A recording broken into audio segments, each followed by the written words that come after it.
Connie Fogel is a Vancouver mayoral candidate running with IDEA Vancouver. She was born and raised in Vancouver, is a retired lawyer who has served as Vancouver Park Board Commissioner, leader of the Canadian Action Party, and as a spokesperson for Citizens Against Gambling Expansion. She happens to be the widow of Harry Rankin, who was a long-serving Vancouver City Councillor and the founder of the Committee of Progressive Electors, COPE. She joins me today in studio. Thanks for coming in. Thank you very much for having me. Why are you running for mayor of Vancouver? Well, I've just been so unhappy with what's happened to this city in the last 15, 20 years. It's basically been totally changed. It's not the beautiful, lovable, livable city that Vancouver was. And so much of what the direction has been, the restructuring of Vancouver, actually the demolition of Vancouver, destroying beautiful homes, it's like breaks my heart every time I drive in and out of this city, see those beautiful boulevards just all changed. Just a real sense of deep unhappiness with what's happening to this city and thinking, well, put my money where my mouth is, I guess, and maybe I should try to see if I can help to reestablish the Vancouver that we had. I'm not sure it's possible, but it's worth a try. Where would you recommend we start? Well, I'll tell you a couple of things I would really do right off the bat. The first thing I would do if I had the support of the council, is I would introduce a form of recall, because our politicians let us down everywhere. And the form of recall that would be easy would to change Vancouver back to a 2-year session for all municipal levels. We had that at one point. And the thing is, when people get elected and then as soon as they get in, they raise their salaries and they extend the time that they're going to sit, like that's so much self-interest. And it's just not what a politician should be about. You should be there, whether you're a politician or whether you're a bureaucrat in the system. Your intention and practice should be to serve the public good, to serve the public interest, to know the difference between that and your self-interest. So that would be a start that I would like to see. The other thing is, the crisis of Vancouver has been driven by the drugs in this city. And it's been going on for a long time, and it has just escalated. And of course, there's good work being done right now, good reporting being done, and good work by David Eby, in his effort to deal with the drug cartels and the gambling, and recognizing, and it's coming out in the literature, that the housing crisis in Vancouver has been driven by the money laundering through the real estate, and that has so dramatically, devastatingly changed this city. We've got these horrible towers that knock off. We can't see our beautiful mountains in many parts of the city anymore, unless you happen to live on the top of a high-rise who happens to have not another high-rise sitting in front of you. You can't knock those buildings down, but we could stop anymore. That would be one thing I would certainly do. I would stop the densification of Vancouver. We don't need to have the whole world living in Vancouver. We need to have a Vancouver as it was, where there's movement, ability, capacity back and forth for people who come here to study, come here to work, come here to learn, come here to contribute. We don't need to be a tourist city. We don't need to be a city with great big buildings owned with units in them owned by offshore people who don't ever live here, ever even come here. Like, that's insanity. That should never have been allowed to develop. So at least stop the continuation of that would be a very big, important point. The whole business of the kind of taxing that they're doing as a means to try to create housing for the many people who desperately need it is not going to work. I mean, they've got this speculation tax here in Vancouver, and this province is doing the same thing, trying to force people who have spaces, open them up to let people live in them. A foreign landlord is not going to do that. He'll just pay the tax. If he's a wealthy person who's parking his money somewhere, he'll just pay the tax. So it's a tax grab, isn't it? And the money won't necessarily be used for what they say it's going to. It won't be used for housing, because they just don't do that. They take it from one place and then they put it in someplace else. So those are the main issues for me. If you're an ordinary little citizen who happens to have a home, and you happen to have a second home someplace, which was a dream of many Canadians, as you work and you study and you struggle and you develop your life, and you get to a point finally where you can afford to have a vacation home. And now you're not allowed to leave it empty for a certain number of years. You have, or months, you have to open it up to somebody to live in. Well, that's an insanity too, because what security is there in that for a tenant? They can move in and live for 6 months, and then what? And then where do they go? And what good is that for an owner who going away for a period of time or whatever and leaves it? And then there's all the insecurity that goes with opening that up to people that are not necessarily going to be long term. So it's those solutions don't work. We have to go back to the kind of practices that this country did so well for so many years, after the Second World War, where our governments specifically and deliberately we used our Bank of Canada, actually, and put funding into communities specifically for housing. We have the Central Mortgage and Housing Corporation. We have to do those kinds of things. Government has to get involved in providing funding. It has to be low-cost funding. We can get it from the Bank of Canada, so that we can build the structures to house the many people who are not in a stage yet in their lives, and maybe never will be, to buy a home. A private owner, a private developer is not their business is to make a profit. I don't fault them for that. But the reality is they can't provide the housing for the masses of people, students, young people coming along, working in service industry, young professionals. This is the struggle of making your way up, as has been Canada's way of our possibility, a wonderful reason for living here. You could work your way up the ladder from the time when you were young and then gradually get to a good position and live comfortably and well in this country. Right. So in Vancouver, we now have a city housing plan, a strategy, and there's also the official community plans that vary community to community.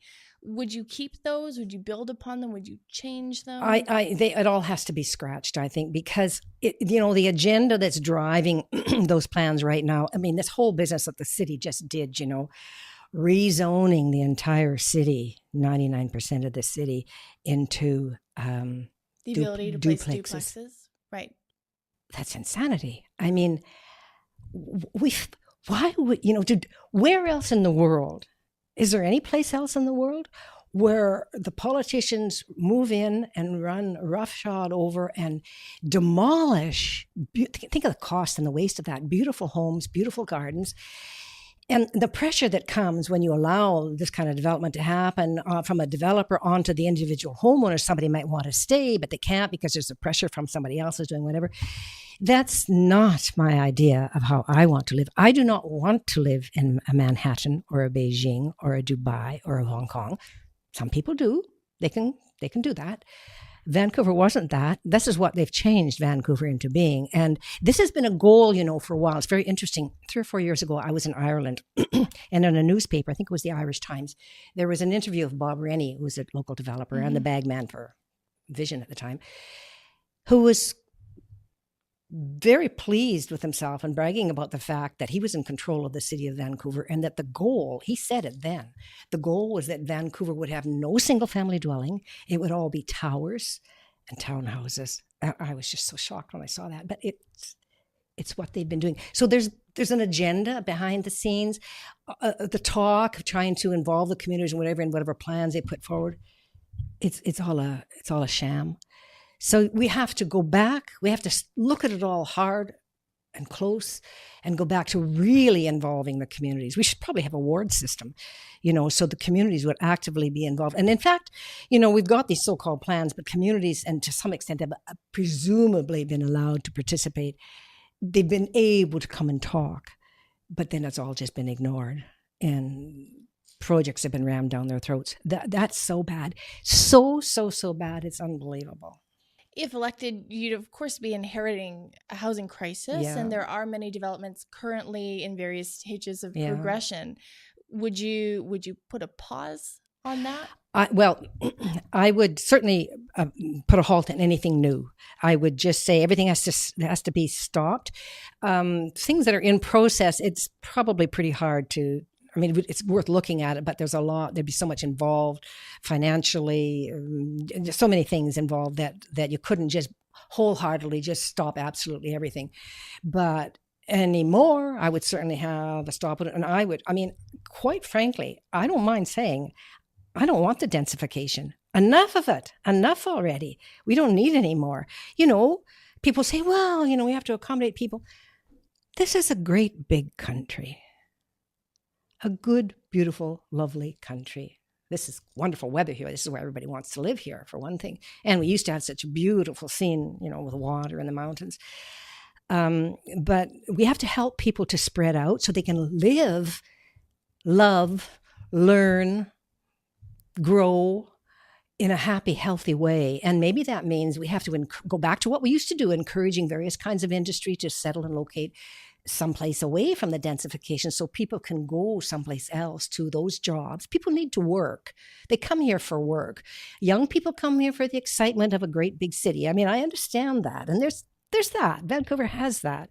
There's a life like that. But if you're trying to make your way eventually as a family life, you can't stick families in 500 square feet, even 1,200 square feet, with no backyards anymore, no place for children to play. You're going to do these duplexes, add more lane houses, and we've done nothing for transportation.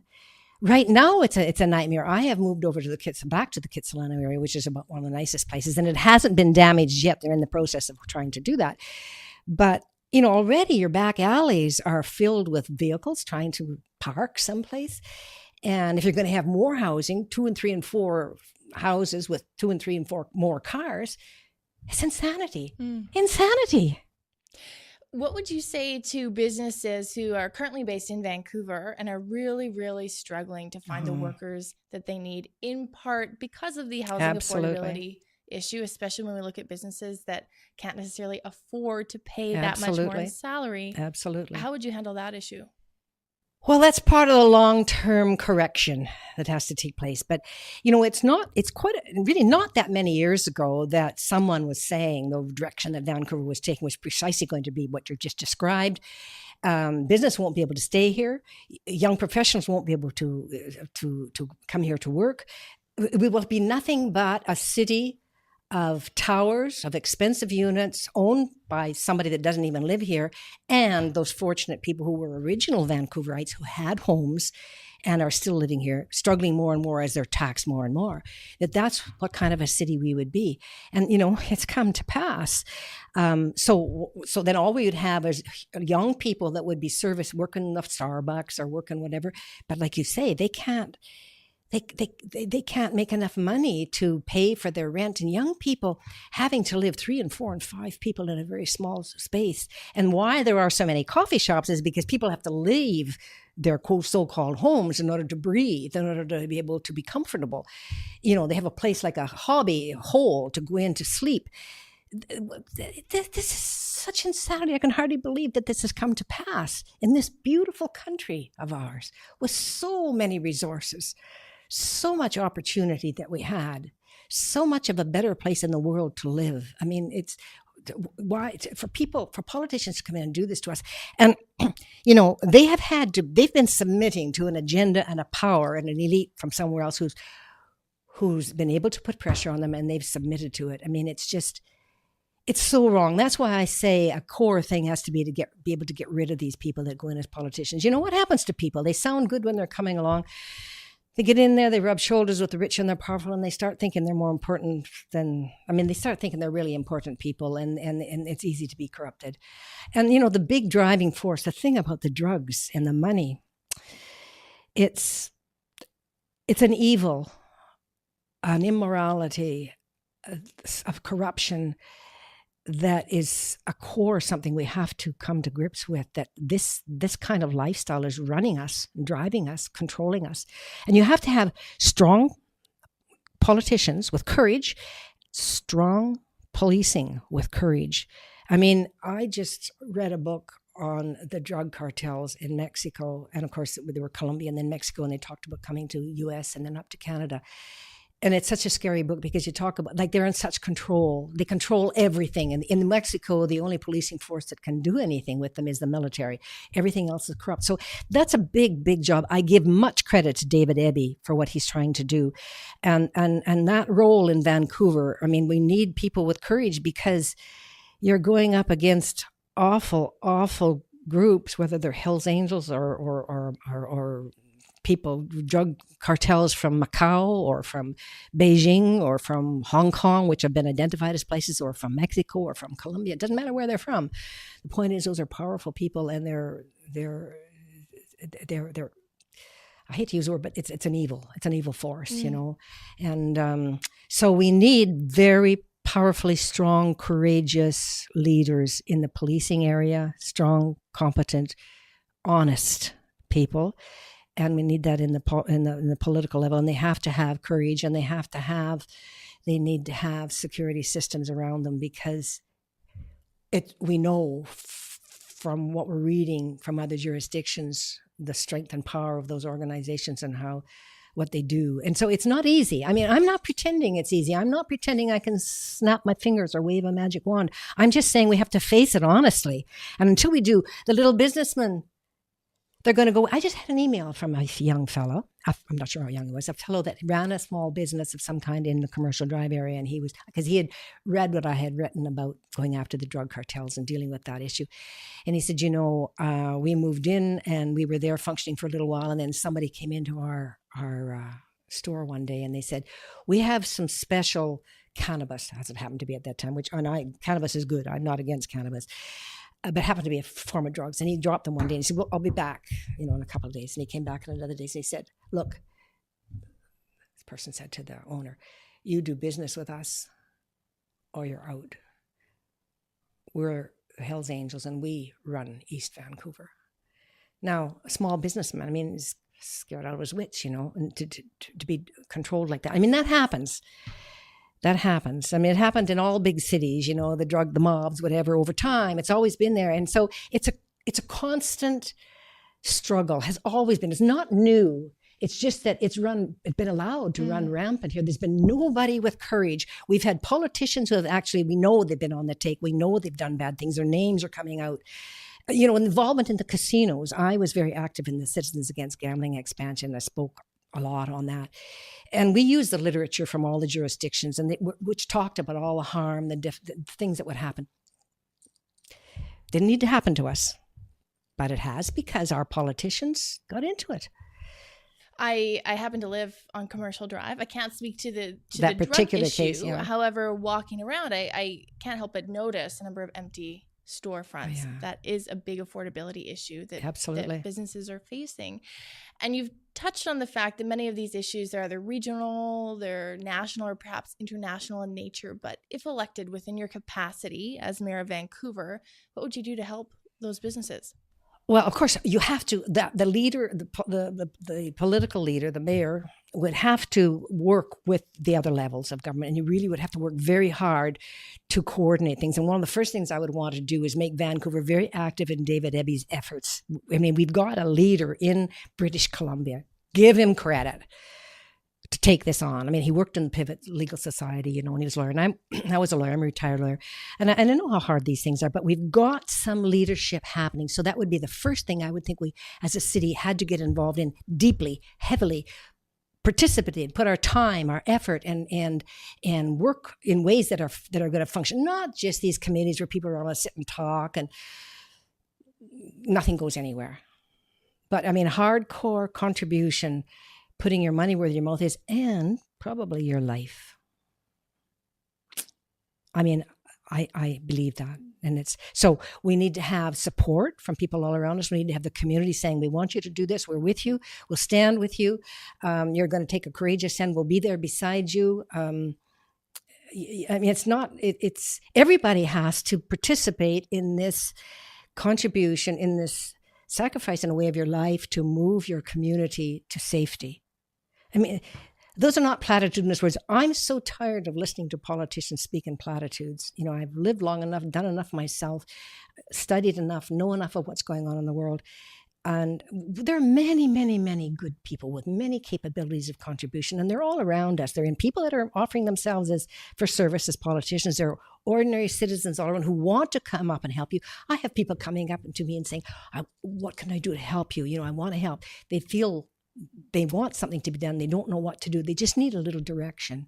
So as the mayor, that's one of the things I would do, is try to set up kind of community kinds of things where people can specifically and actively be involved in protecting their community, in shaping their community, living in their community, being happy in their community. You mentioned earlier the issue of transportation, particularly as it connects to the housing issue as well. What would be your priorities on the transportation file?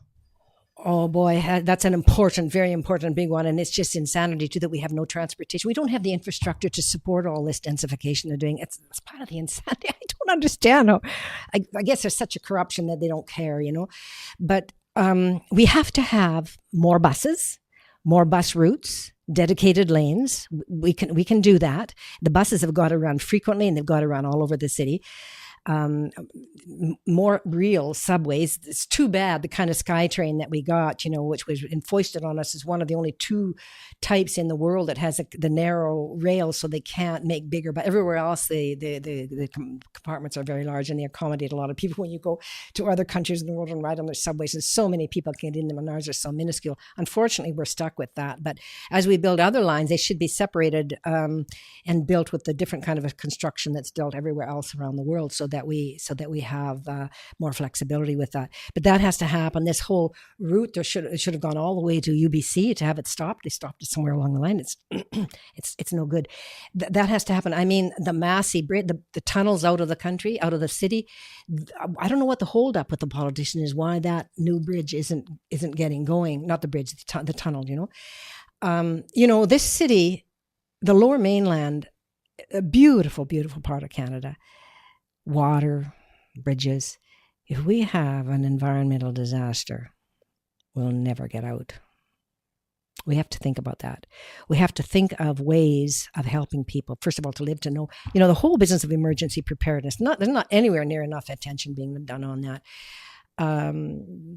We've got the water. People say to me, well, what are you going to do? You're going to have your own boat. I said, well, yeah, maybe that's not such a bad idea. We have to put our mind to a way of helping people be safe in an emergency, because all these towers, all this stuff, it's not a good place to be anymore. So the infrastructure of the transportation is really, really basic. There is technology of different kinds of transportation. Unfortunately, the powers that exist are the industry, that exists right now doesn't want that competition, but it's there. And so I would work hard to actively get the alternative energy available to us and working. And speaking about energy, another really big issue that's a very bad health situation for everybody in the world, but in Vancouver in particular, we're facing the rolling out of the 5G technology, which we don't need faster, more speed and things. We should be insisting that Vancouver is just fiber optic. That's very good, very efficient. We don't need the 5G. It's so damaging. There's so much information on the health. We'll have nothing but zombies. The fact that University of BC is going to be all 5G, somebody should rise up in arms over there and stop that. Those are our brains. People's brains are going to be damaged by that. Nothing. Nobody's putting breath to these things. It's happening. It's out there, but the pieces aren't being brought together. The dots aren't being connected. So it's one of the reasons I'm doing this. I want to be able to talk about what I think I know, and what I'm worried about. I mean, I have grandchildren. My age, I've lived a good life. I've lived well in Canada. I've benefited from all the good things that Canada has been, that made it possible for people to move up. I'm very lucky. I'm very grateful. I'm thinking of my children and my grandchildren. It's a different world, and I don't want the world that right now is being shaped. I want it to be, we can restructure it. We can do it. Not easy, but anything that was easy was probably never really worth anything. Connie, I want to thank you so much for coming in and speaking with me today. Thank you so much for having me and letting me express my views. Thank you. That's Connie Fogel, a Vancouver mayoral candidate running with IDEA Vancouver.